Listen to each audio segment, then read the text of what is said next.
नमस्कार दोस्तों, स्वागत है आपका हमारे चैनल पर। हमारी आज की कहानी है काम वाली। मम्मी सुनो ना मम्मी, कहीं चलो। दोनों बच्चे लक्ष्य और हिमांशी पीछे पड़े हुए थे। परीक्षा के बाद की छुट्टी थी, पढ़ा पढ़ा कर पका दिया। मम्मी चलो ना, पर मैं कुछ निश्चय नहीं कर पा रही थी। गगन तो हमेशा की तरह निर्लिप्त अपना न्यूज़ चैनल लगाकर बैठे थे। इसे बंद करो 1 मिनट, खिसियाकर मैंने गगन के हाथ से रिमोट छीनकर टीवी बंद कर दिया। अब सुनो, बच्चे पीछे पड़े हैं कहीं चलने को। अब कुछ तो बोलो। चलो, मैं कहाँ मना कर रहा हूँ। कहते हुए गगन का हाथ रिमोट की ओर गया तो मैं चिढ़कर बोली, नहीं, बिल्कुल नहीं। कुछ तो बताओ, कहाँ चले? कैसे चले? मैं कह तो रहा हूँ, कहीं भी चलो, जैसे तुम चाहो। उबासी ले गगन ने दोनों हाथ ऊपर कर अंगड़ाई ली। जैसे टीवी के बंद होने से 1 मिनट में ही बोरियत होने लगी। मैं चीख पड़ी, मैं क्या जानूं, मुझे पता है कहाँ चल सकते हैं। कितना समय है तुम्हारे पास, मालूम है? कोई ना कोई मीटिंग या जरूरी काम निकल आएगा और मना कर दोगे। मेरे पास तो समय ही समय है।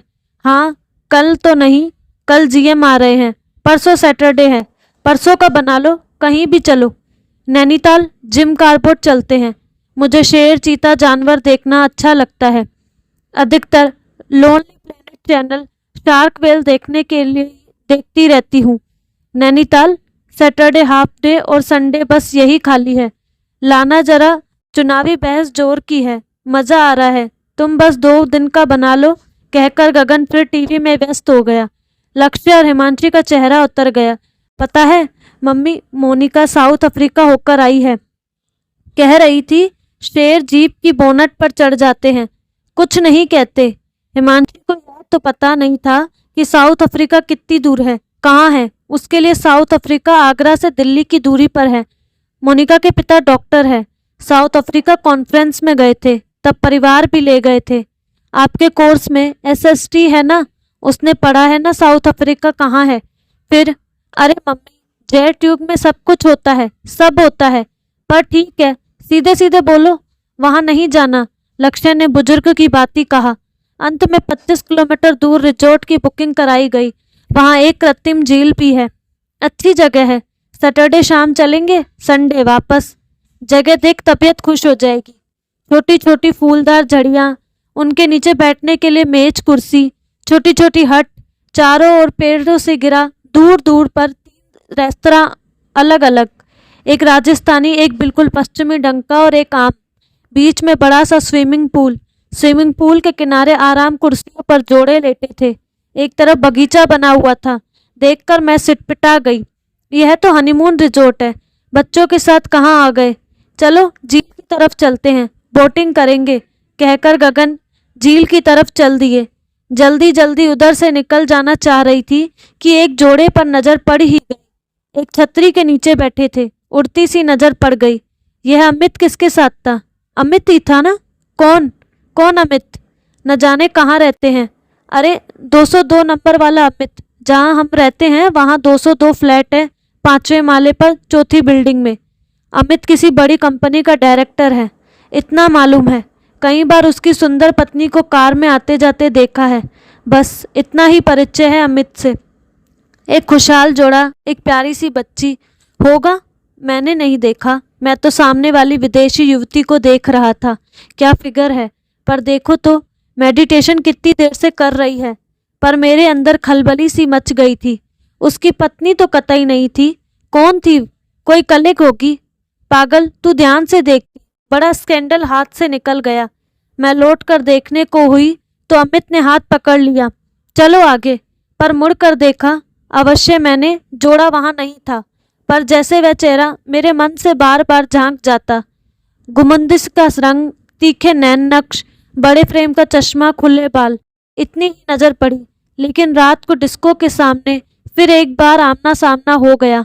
मम्मी डिस्को चलेंगे। लक्ष्य हिमांशी के लिए तो डिस्को डांस था, जिस पर मस्ती से नाचते थे। नए नए गाने, डांस के नाम पर बस शरीर की कवायद, और बच्चों को तो वही अच्छा लगता है। चलो डिस्को रूम में ही खाना खाएंगे। पर डिस्को के दरवाजे पर दरबान ने रोक दिया। मैडम, बच्चे नहीं जा सकते। क्यों? बेवकूफ़ी में दरबान का मुंह देखने लगी। क्या हो गया है तुम्हें? कहाँ हो तुम? चलो सामने वाले रेस्टोरेंट में डांसिंग फ्लोर है, वहीं चलते हैं।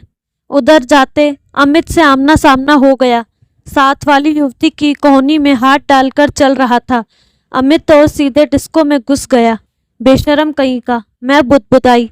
जरा भी इसे हिचक नहीं लग रही, इसे डर नहीं लग रहा इसकी बीवी को पता लगेगा तो क्या होगा। आगे बढ़ गई तब झटका सा लगा।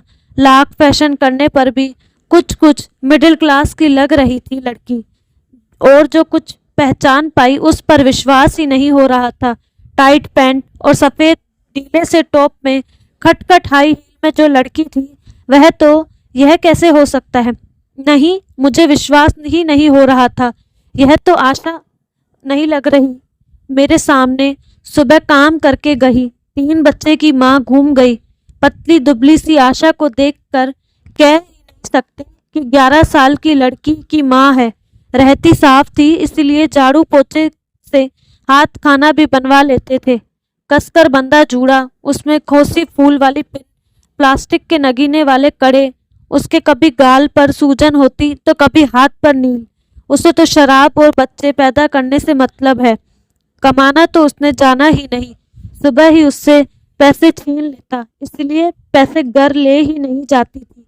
लेकिन इस समय तो उसका रूप ही बदला हुआ था, और वह भी अमित के साथ, जो एक खुशहाल दंपत्ति है।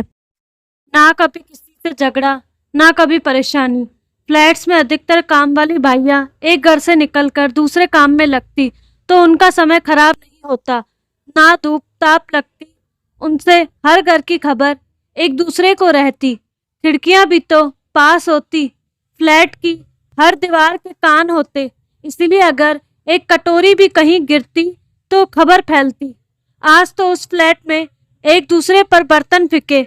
ऐसे फ्लैट में अमित के घर की कभी कोई बात नहीं सुनी थी। मेरा स्वर्गात जैसे थरथरा रहा था। मेरे पास इतनी बड़ी खबर, इतना बड़ा भेद, अगर बता दूंगी तो घर बिखर जाएगा। कितने दिन के लिए, पूरी कॉलोनी के लिए मसाला मिल जाएगा। पर सबसे पहले तो आशा को हटाना है। मैं उलझन में पड़ गई। गगन को बताऊं या नहीं? क्या प्रतिक्रिया होगी? एकदम अविश्वास की नजरों से मैं गगन को ही देखने लगी। कहीं गगन भी ऐसे तो नहीं? कैसा सीधा सा लगता है अमित। गगन को बता दूंगी तो उसे मालूम पड़ जाएगा यह इस टाइप की लड़की है। तो मैं यह कहती बाहर निकल आई। कुछ देर फव्वारे पर बैठूंगी। तुम लोग कमरे में जा रहे हो तो जाओ, मैं आ जाऊंगी। श्योर, मैं जाऊं? थक रहा हूं। बच्चों को भी नींद आ रही है। पर मेरी नींद तो उड़ चुकी थी। शरीर में थकान भी जरा सी नहीं थी। हाँ हाँ, मुझे मालूम है तुम्हारी चुनावी चर्चा निकल रही होगी। देखो जाओ, कहती मैं फव्वारे की ओर मुड़ी। उनके रूम की तरफ जाते ही मैं डिस्को के दरवाजे पर थी। दरबान अकेला देख अचकचा गया। अरे 10 मिनट जरा बैठूंगी, उसने जाने दिया, पर अजीब सी निगाहों से देखने लगा। अंदर जो कुछ देखा उससे ब्लड प्रेशर एकदम बढ़ गया। धुआं सा वातावरण, हर हाथ में गिलास और कपल्स की धूमधाम। डिस्को चल रहा था। आशा को टॉप गायब था। उसकी जगह छोटी सी लाल चोली थी और मजे से अमित के साथ डांस कर रही थी। वे लोग देख पाए इससे पहले ही पलटकर मैं बाहर निकल आई और वास्तव में फव्वारे के पास बैठने की जरूरत महसूस होने लगी थी। अच्छा, तो इसलिए अधिकतर इतवार गायब रहती है। सुबह झील पर बोटिंग करने के लिए गए। वहां नावें थी और एक ऊंचाई पर झरना बनाया था। ट्रैकिंग कर वहां जाना था और उसके बाद घर वापसी। पर शरीर टूटा टूटा सा हो रहा था, जैसे उत्साह पर एक परत सी चढ़ गई। अंदर ही अंदर उत्तेजना ने जैसे घर कर लिया। क्या बात है अमित, कि अमित जाने, उसके लिए तुम क्यों इतना परेशान हो रही हो? अनमना सा देखकर गगन ने मुझे कहा। नहीं नहीं, उसकी कोई बात नहीं, कुछ सिर दुख रहा था। पर समझ नहीं पा रही गगन को कैसे बताऊं। एकदम से नई काम वाली कोई मिलेगी या नहीं? काम तो अच्छा ही करती है। घर पर तो जरा भी ऐसा नहीं लगा। बड़ी सीधी सी लगती है, कभी आंख भी नहीं उठाती। मैं विश्वास ही नहीं कर पा रही थी, इसीलिए तो दोबारा बार में गई थी। सोमवार को सुबह मेरी नज़र घड़ी पर थी। 10:30 बजने लगे। तब से ही बेचैनी हो रही थी। गगन ऑफिस जाने लगा, अपना लैपटॉप और ब्रीफकेस उठाया और बाहर निकलने लगा। मैं दरवाजे तक जैसे जाती थी, आई और बंद करने के लिए हाथ बढ़ाया। गगन पलटे और बोले, आशा से कुछ कहना नहीं, उसे बताना भी मत कि तुमने पहचान लिया। मैं सन्न रह गई। अच्छा, तो गगन ने भी पहचान लिया, पर कुछ कहा नहीं। क्या गगन जानते हैं यह सब? अब दिमाग में दूसरा कीड़ा कुलबुलाने लगा। कैसे पहचाने? कोई प्रतिक्रिया क्यों नहीं हुई? 12 की सुई पार करने लगी तो मेरा माथा सनसनाने लगा। इसका मतलब कि वह समझ गई कि मैं पहचान गई हूँ। किस मुंह से मेरे सामने आएगी? पैसे लेने तो आएगी ही, इतना जलील करूंगी कि बस। बरामदे की कुर्सी छोड़ उठ खड़ी हुई कि वहीं अपने पुराने रूप में आशा आ खड़ी हुई। उसे देखकर फिर ऐसा लगा जरा हया नहीं है। कैसे आ खड़ी हुई है? सारे शरीर का क्रोध मेरी आंखों में उतर आया और बोली, आशा। वह ठिठक गई और मेरी ओर सीधे देखती बोली, मैडम जी, शायद आप भी मुझे गलीज नाली का कीड़ा कहकर मन ही मन गाली दे रही होंगी, लेकिन ये सफेद पोश जितने गंदे हैं, हम तो उनके आगे बहुत पवित्र हैं। एक अमित बाबू ही नहीं, चारों ओर बेड़िए ही बेड़िए हैं, जिन्हें कुछ नहीं, नरम नरम गोश्त चाहिए। घर में एक एक पैसे को तरसाने वाला बाहरी औरतों पर खूब रुपए उड़ाता है। अमित मुझे अपनी पत्नी कहकर अपने क्लाइंट से मिलवाता। किसी भी क्लाइंट में जब सुरूर के बाद मेरी ओर फिसलती नज़र से देखता तो बस जो चाहे उससे करवा लेता। अपनी औरत के सिर पर से पल्लू भी न हटे, पर मुझे वह नंगा नचवाता था। बताता बीवी है, उससे दर्जा बढ़ जाता। अगर काम वाली या धंधे वाली बता देगा तो क्लाइंट बुरा मानेगा, उसका दर्जा घट जाएगा। पर कल तो अमित ही था। मेरा स्वर तलक हो उठा। अमित, हाँ, समय समय पर नई जगह पर नए ढंग से ग्राहकों को प्रसन्न करना होता है। कैसे अपने को उगाड़ूं, कितना दिखाऊं, कैसे मस्ती दिखाऊं, यह दिखाने ले जाता है और उसकी बीवी सब जानती है। मैं बड़े बड़े नेताओं और बाहर के क्लाइंटों के लिए उसकी बीवी हूँ। अमित ही मेरी जैसी तो दसियों बीवी हैं। कड़वा मुंह बनाते बोली, मैडम जी, जैसा अन्न वैसा मन। मेरा आदमी कमाता होता तो शायद, पर वह तो सुबह से कलाली पर खड़ा होता है। उस कमाई की एक रोटी भी बच्चों को नहीं खिलाती। उन्हें तो मैं मेहनत की कमाई की रोटी खिलाती हूँ। वे पैसे तो उस हरामी की शराब के हवाले चढ़ते हैं या मकान के किराए वगैरह के लिए। मैं क्या करूँ? आप देखती तो हो मैडम, एक के बाद एक मुसीबत आती है। अभी लड़की छत से गिरी तो अपने खडुए गिरी रखे, सास मरी तो पैसे उठाए, लड़के का हाथ टूटा, सबसे चिरोरी की, कुछ पैसे एडवांस मिल जाए। 3 ही घर तो हैं मेरे।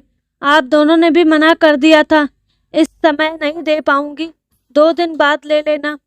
तब अमित मैडम से बात की तो उन्होंने सौदा किया। उन्होंने कहा था पैसे दे दूंगी, पर आज एक पार्टी में बाबूजी के साथ चली जा। कुछ नहीं करना, बस बैठी रहना, कपड़े मैं दूंगी। बाबूजी अपनी वाइफ कहकर परिचय कराए तो सिर्फ हाथ जोड़ देना, ठीक है? बस चुप बैठी रहना, क्योंकि आदमी आदमी है, कुछ बोलना नहीं। 500 नहीं 5000 दे दूंगी। कुछ देर रुकी, फिर बोली, मैं कोई जेवर कपड़े गाड़ी के लिए यह नहीं करती, केवल बच्चों के लिए करती हूँ। कौन बड़ा गलीच है, आप ही बताओ। मैं अपने को कटघरे में खड़ा पा रही थी। याद है उस दिन सहेली के यहाँ लंच पर जाना था, काम के लिए खड़ी थी और आशा पैसे लेने आ गई। क्रोध ने मना कर दिया था, निराश लौट गई। आज अपने उस क्रोध पर क्रोध आ रहा है। उस समय और कुछ नहीं, बस यही था, काम करूं या कि लंच पर जाऊं। यह भी मेरे जाने के समय धोखा देती है। सब बहाना है, लड़के को पलस्तर कराना है। रोज कुछ ना कुछ लगा रहता है। चुप रही। कुछ देर बाद फिर बोली, मेरा तो जो भी हुआ, बच्चे पड़ जाए, मेरा शरीर अब मेरा नहीं। मैं उस समय में होती ही नहीं हूँ। एक माँ होती है और ये शरीर हवन कुंड, जो बच्चों को पालने के लिए सारी बुराइयों को अग्नि के हवाले करता जाता। मैं सन्न सी बैठी रही।